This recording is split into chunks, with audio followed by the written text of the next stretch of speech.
اور آپ کو پتا ہے جس عالم میں میں اور آپ ہوں گے، بڑی میں اہم بات کرنے جا رہا ہوں، یہ آپ نے دیکھا نا کہ حضرت سلیمان نے حکم فرمایا تو ہند پہنچا، کوئی کشتی میں تھا اس کی موت وہاں تھی، کوئی سمندر پانی کے اندر ہزاروں فیٹ نیچے جانا تو اس کی موت وہاں لکھی تھی۔ اس کا مطلب تو یہ ہوا کہ میں کہیں بھی کسی بھی مقام پر مر سکتا ہوں، میری موت پتہ نہیں کہاں لکھی ہے۔ اب ذرا غور کیجئے، ہم سب پتہ ہے کیا چاہتے ہیں کہ موت کے وقت ہم سجدے میں ہوں، چاہتے ہیں نا اللہ کرے اللہ کے گھر میں موت آئے، کلمہ پاک پڑھتے ہوئے موت آئے، تلاوت قرآن کرتے ہوئے موت آئے، نبی پاک پر درود پڑھتے ہوئے موت آئے، اللہ ایسا کرم کر دے کہ مدینہ منورہ میں موت آئے، گنبد خضرا کے سامنے موت آئے۔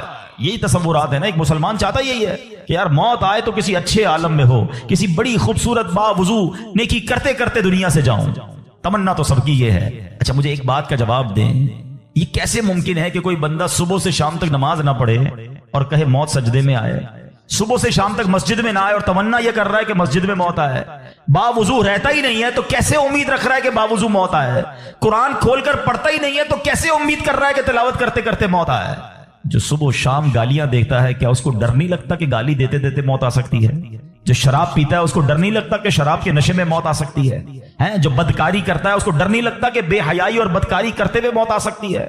جو تاش کھیلتا ہے، جوا کھیلتا ہے، اس کو ڈر نہیں لگتا کہ مرتے اسی وقت میں تاش کھیل رہا ہوں اور مجھے موت آ گئی، تو میں نشہ کر رہا ہوں مجھے موت آ گئی، میں بے حیا اور بدکاری کہ بری بری باتیں ٹیلی فون پر ساری ساری رات کر رہا ہوں اس وقت موت آ گئی؟ ملک الموت کو منع نہیں کر سکو گے کہ میں غلط کام کر رہا ہوں، ٹائم دے میں توبہ کر لوں؟ نہیں، جو سجدے میں ہوگا وہ سجدے میں اٹھایا جائے گا، جو درود پڑھتے پڑھتے جائے گا وہ درود پڑھتے پڑھتے اٹھایا جائے گا۔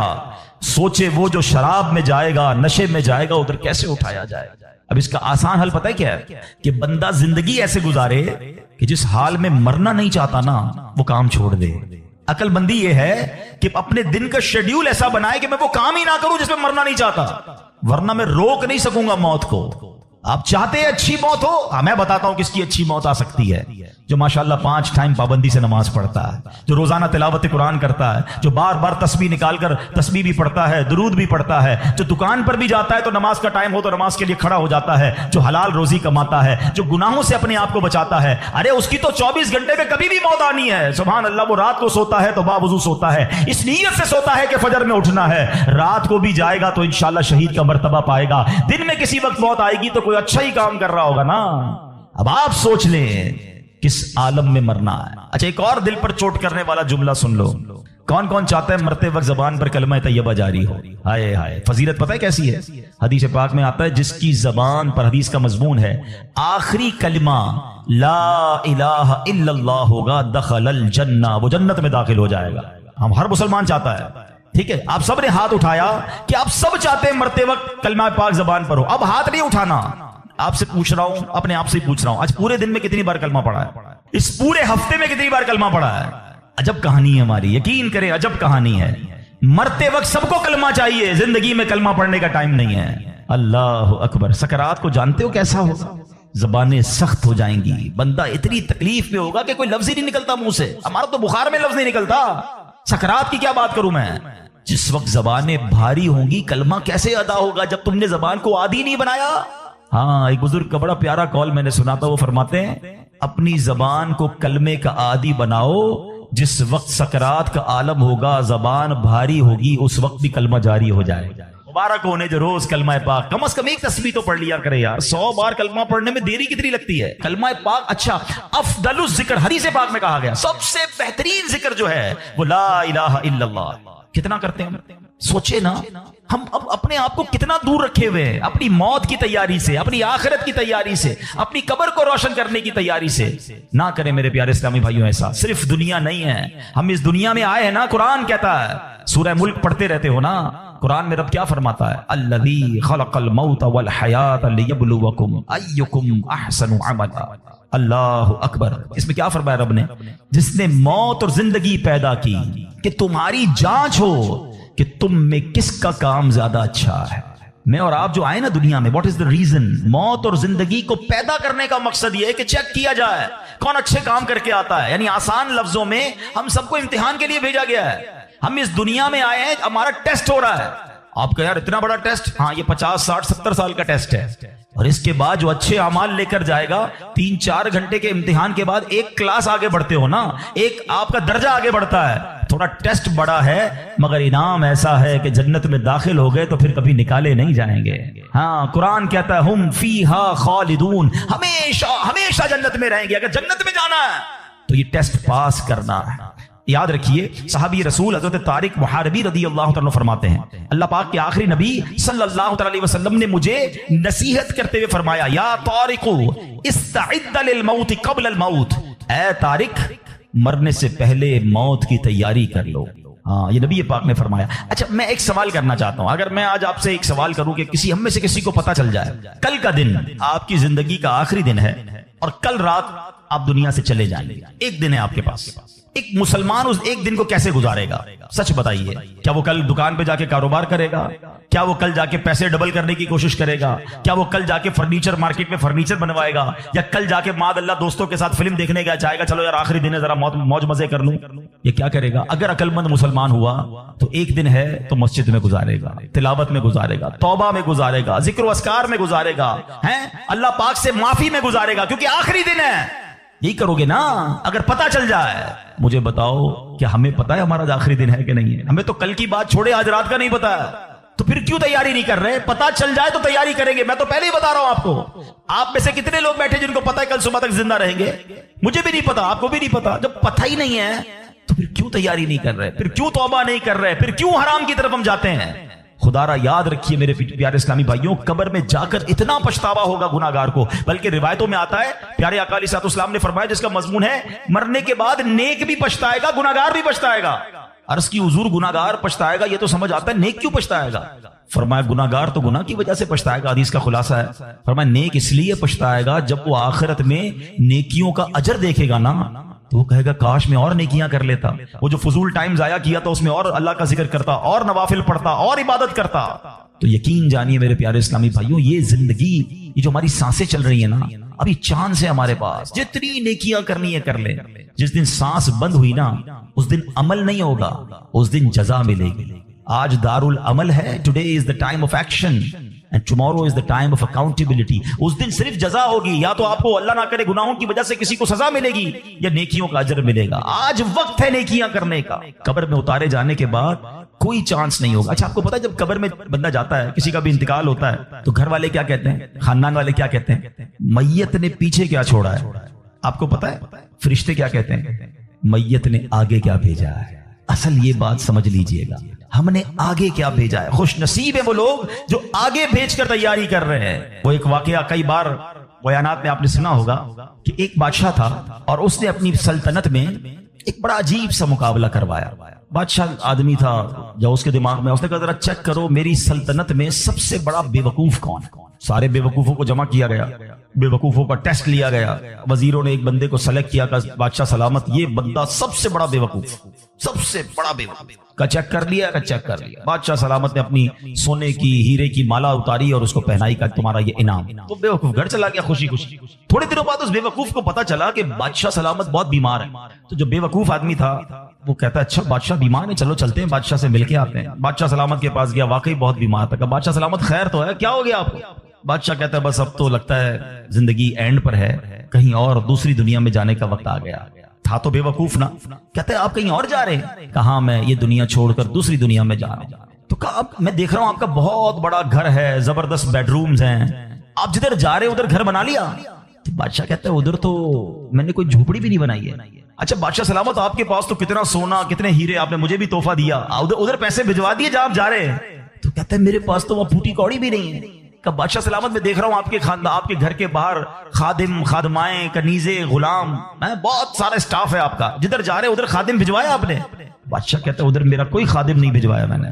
وہ بیوقوف پتہ کیا کرتا ہے، اپنی مالا اتارتا ہے اور بادشاہ کے گلے میں ڈالتا ہے. کہتا ہے بادشاہ سلامت پھر مجھ سے بڑے بے وقوف تو آپ ہوئے نا. آپ کو پتا ہے کہ آپ کے کہیں اور جا رہے ہیں، نہ گھر بنایا نہ پیسے بھجوائے نہ خادم بھجوائے، تو مجھ سے بڑے بے وقوف تو آپ ہوئے نا.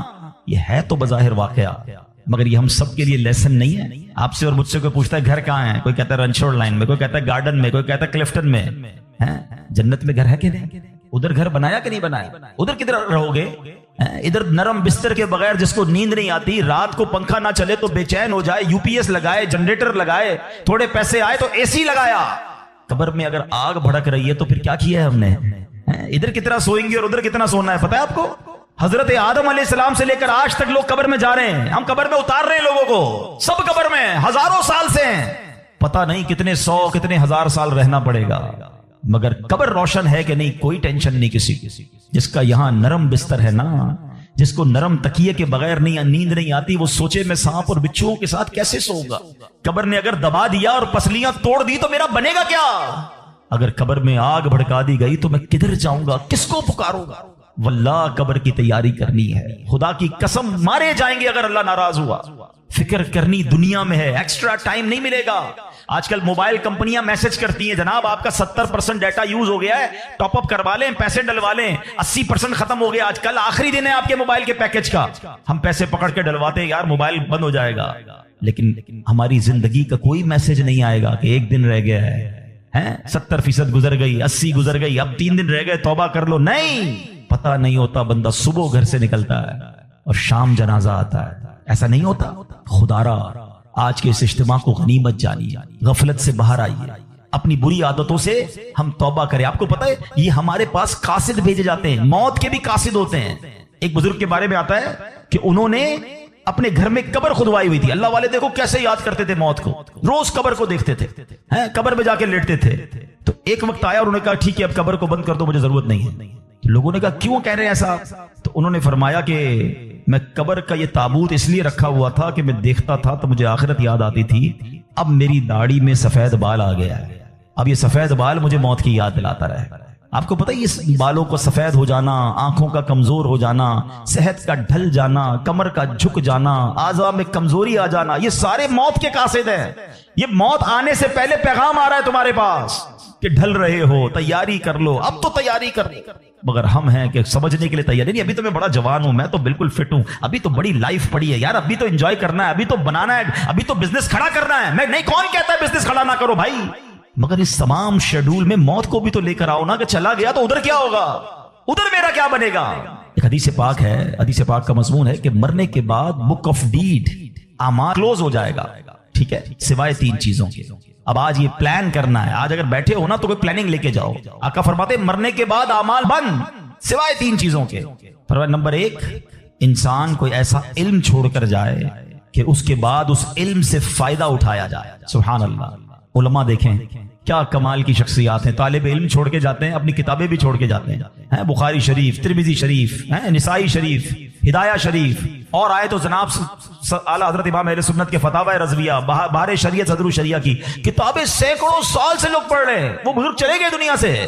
سبحان اللہ، ہر کتاب چھپ رہی ہے، تفسیر چھپ رہی ہے، حدیثوں کی کتابیں چھپ رہی ہے، ان علماء کو ثواب مل رہا ہے۔ یہ پہلا آپشن تھا، غور سے میری بات سنیے گا، شاید جتنے یہاں بیٹھے نا اس پہلے آپشن میں ہمارا حصہ نہ ہونے کے برابر ہے، 3 میں سے 1 تو چلا گیا ہمارے ہاتھ سے۔ میں اس کا حل بتاتا ہوں کہ ہم پہلے آپشن میں کیا کر سکتے ہیں، وہ بعد میں بتاتا ہوں۔ اب آ جائیں دوسرا آپشن، مرنے کے بعد مجھے ثواب کنٹینیو کیسے مل سکتا ہے۔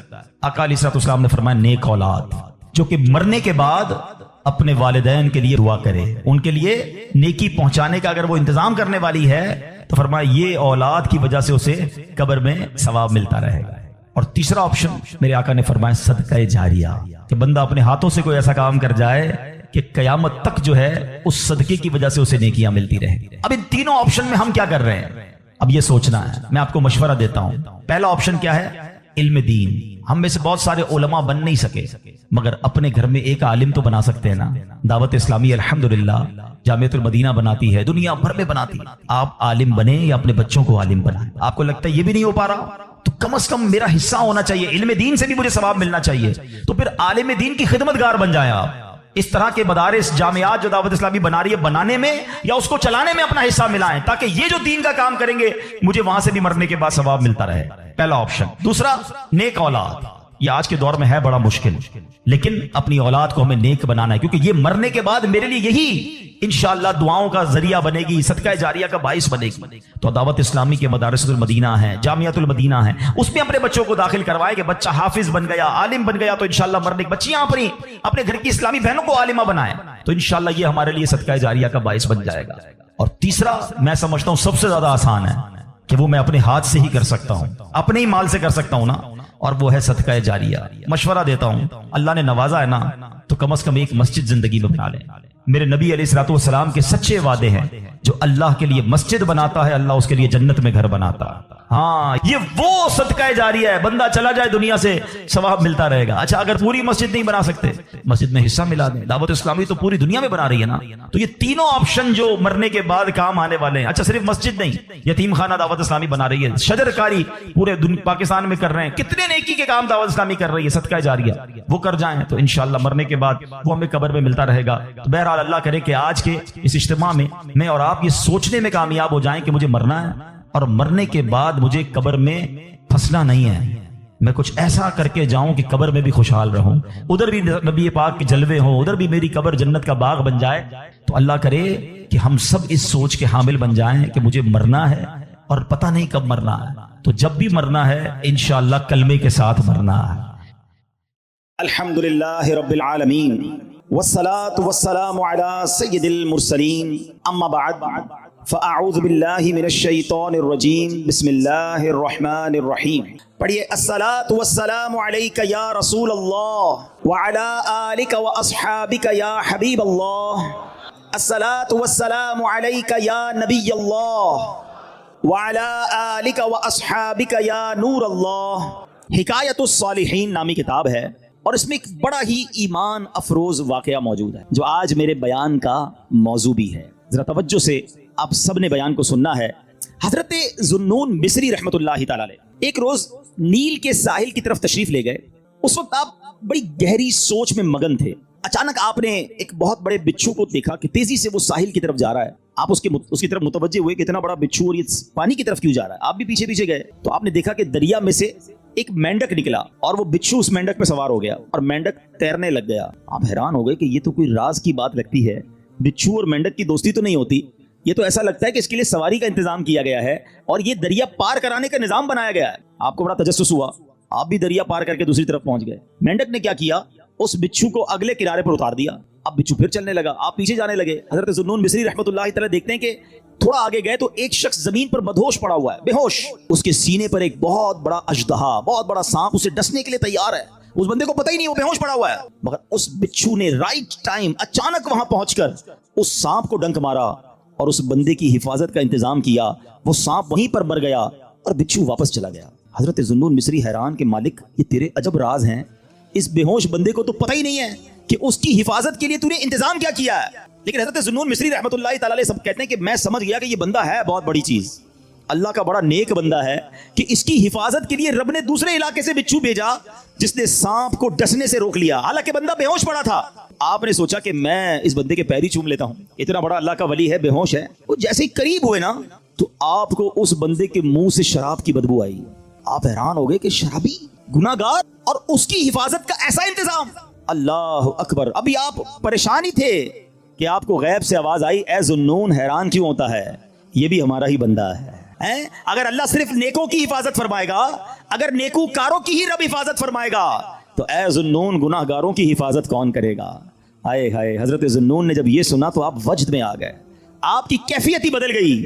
اللہ اکبر۔ جب سورج غروب ہونے لگا، ساحل پر ٹھنڈی ٹھنڈی ہوا چلنے لگی تو اب اس نوجوان کے جسم میں کچھ حرکت پیدا ہوئی۔ تھوڑی دیر بعد وہ ہوش میں آیا۔ حضرت ذوالنون اس کے قریب ہی بیٹھے تھے، آپ کو دیکھ کر شرمندہ ہوا، شرمندگی سے کہتا حضور آپ ادھر کیسے؟ آپ اللہ کے ولی تھے، بڑے مشہور شخصیت تھے، وہ بندہ آپ کو پہچان گیا۔ تو آپ نے فرمایا پہلے یہ بتاؤ کہ تم کون ہو، میرے بارے میں چھوڑو۔ اس نے کہا حضرت آپ تو دیکھ ہی رہے ہیں میں شرابی آدمی ہوں۔ آپ نے فرمایا ذرا بائیں طرف دیکھو، اپنی ذرا قریب دیکھو۔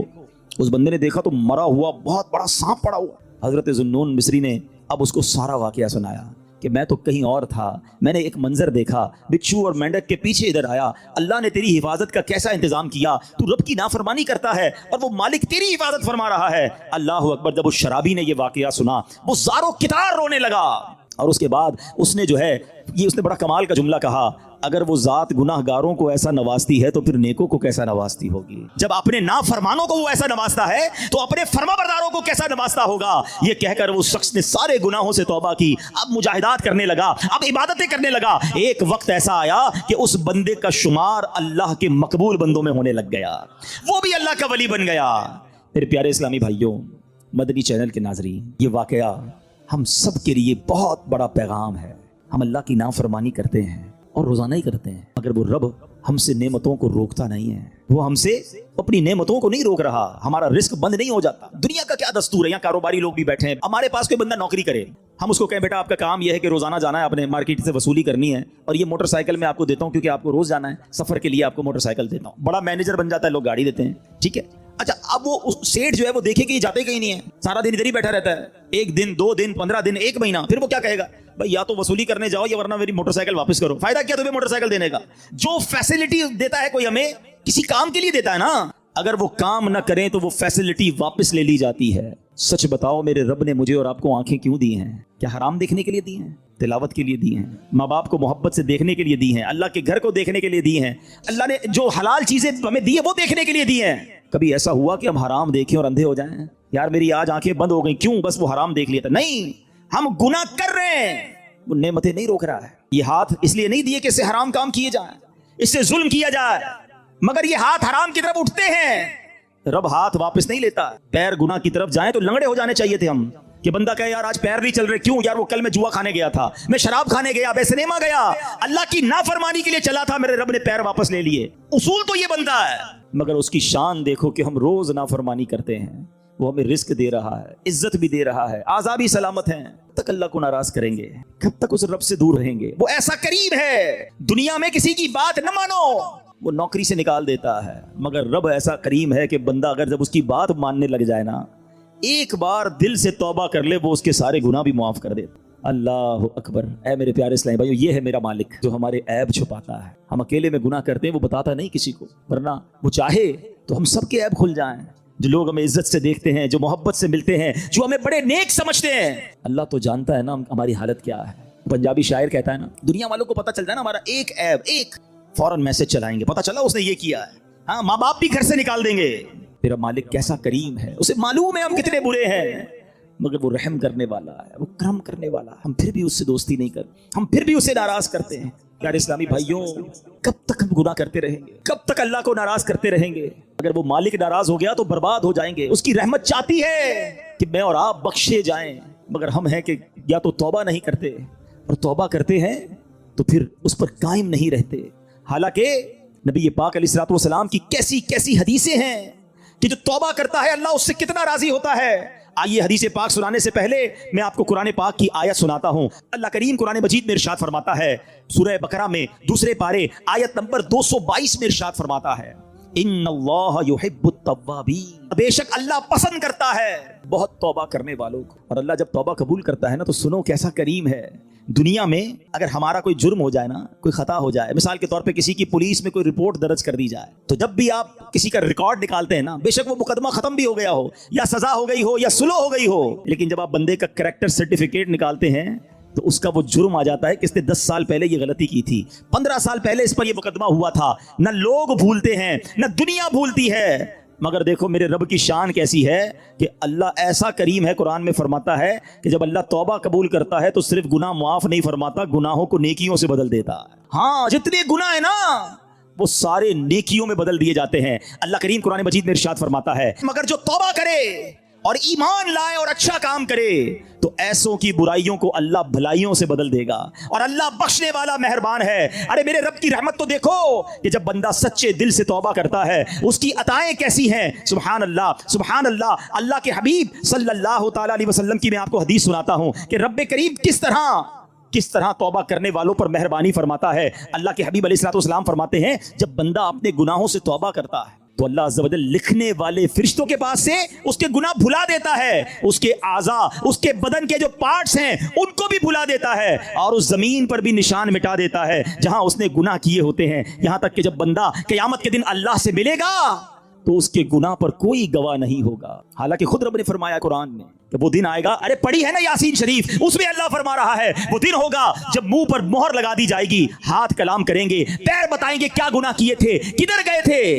اگر توبہ نہیں کرو گے تو پھر بچ نہیں پائیں گے، لیکن اگر توبہ کر لیتے ہیں، اللہ سے دوستی کر لیتے ہیں، اللہ کو راضی کر لیتے ہیں، تو وہ ایسا کریم ہے کہ وہ پچھلے سارے گناہوں کو معاف کر دیتا ہے۔ ہم پھر کیوں اللہ کی نافرمانی کریں؟ ارے دنیا کا دستور کیا ہے، کوئی ہمارے ساتھ بھلائی کرتا ہے ہم کیا کہتے ہیں؟ نہیں یار اس کو ناراض نہیں کرنا ہے، اس نے مجھے نوکری دلائی تھی، اس کو ناراض نہیں کرنا ہے، اس نے مجھے قرضہ دیا تھا، نہیں نہیں یار اس کو تو بالکل بھی ناراض نہیں کرنا ہے، مشکل وقت میں میرے کام آیا تھا، دنیا میں ایک کوئی احسان کر دے، تم کہتے ہو وہ ناراض نہیں ہونا چاہیے۔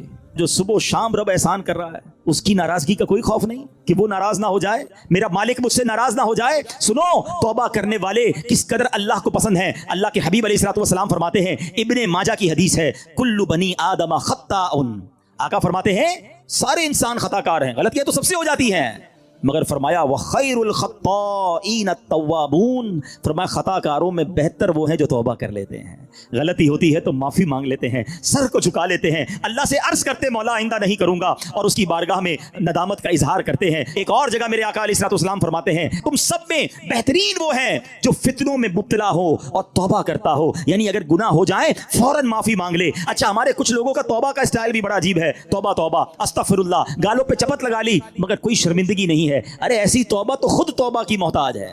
توبہ دل سے ہوتی ہے، توبہ شرم کے ساتھ ہوتی ہے، توبہ ندامت کے ساتھ ہوتی ہے، اور جب ندامت کے ساتھ بس ایک لمحے کی توبہ ہونا، اللہ پچھلے سارے گناہ معاف کر دیتا ہے۔ صرف معاف نہیں فرمائے گا، وہ تمہارے گناہوں کو بھی نیکیوں سے بدل دے گا۔ اب ہم توبہ میں کیوں تاخیر کریں، کیوں اس سے دوستی نہ کر لیں؟ اے میرے پیارے اسلامی بھائیوں، توبہ کی تو کیا شان ہے۔ آؤ میں اللہ کی رحمت کا ایک اور واقعہ سناتا ہوں۔ مکاشفۃ القلوب میں امام غزالی علیہ رحمۃ اللہ الوالی نے یہ واقعہ لکھا۔ بنی اسرائیل میں ایک نوجوان تھا، 20 سال تک تو اس نے اللہ کی خوب عبادت کی، پھر اگلے 20 سال اس نے اللہ کی بہت نافرمانی کی، پھر آئینہ دیکھا تو داڑھی کے بال سفید ہو گئے تھے، پھر وہ غم زدہ ہو گیا اور کہنے لگا، اے میرے خدا، میں نے 20 سال تک تیری عبادت کی، 20 سال تک میں نے تیری نافرمانی کی، اب میں تیری طرف آؤں گا تو میری توبہ قبول ہو جائے گی، یا اللہ تو مجھے معاف کر دے گا۔ اس نے کسی کہنے والے کی آواز سنی، تم نے ہم سے محبت کی، ہم نے تم سے محبت کی، پھر تو نے ہمیں چھوڑ دیا، ہم نے بھی تجھے چھوڑ دیا، تو نے ہماری نافرمانی کی، ہم نے تمہیں مہلت دی، اور اگر اب تو توبہ کر کے ہماری طرف آئے گا تو ہم تیری توبہ قبول کر لیں گے۔ یہ ہے اس کی رحمت۔ اے میرے پیارے اسلامی بھائیوں، اب ہم کیوں نہ رب سے محبت کریں، کیوں نہ ہم اللہ سے پیار کریں، اور کیوں نہ سچی توبہ کر لیں۔ ہمارے آس پاس سے لوگ اٹھ رہے ہیں، میری بھی باری آنے والی ہے، آپ کی بھی باری آنے والی ہے، ہم کس انتظار میں ہیں؟ شیطان کے کس وار میں ہیں؟ ہم توبہ میں تاخیر کیوں کر رہے ہیں؟ ارے کب اللہ کو راضی کریں گے؟ کب تک اللہ کو ناراض کرتے رہیں گے؟ کب تک نمازیں قضا ہوتی رہیں گی؟ کب تک آنکھیں حرام دیکھتی رہیں گی؟ کب تک میرے اور آپ کے کان حرام سنتے رہیں گے؟ اے حرام کمانے والے، کب تک حرام کماتا رہے گا؟ بدکاری کرنے والا، بے حیائی کرنے والا، نام محرم لڑکیوں اور عورتوں سے دوستیاں کرنے والا سوچے کب تک تم یہ گل چھڑے اڑا لو گے؟